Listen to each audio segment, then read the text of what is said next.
เด็กខ្ញុំស្រឡាញ់គ្នាហើយតែមិនឲ្យជួបគ្នាឬខ្ញុំមានកម្មពីមកពីបំពេឬមួយខ្ញុំអ្នកខដែលស្រឡាញ់រូបគេទាំងមិនមើលខ្លួនឯងទេថានឹងជា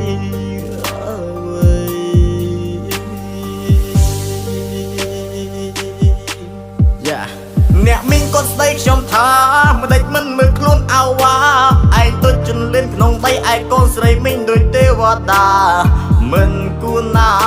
ឯងហ៊ានស្រឡាញ់កូនមីងទោះបីរូបខ្ញុំនេះក្រប៉ុន្តែខ្ញុំមានស្នេហ៍ស្មងគាត់ថាវាស៊ីមិនកើតស្នេហ៍ស្មោះ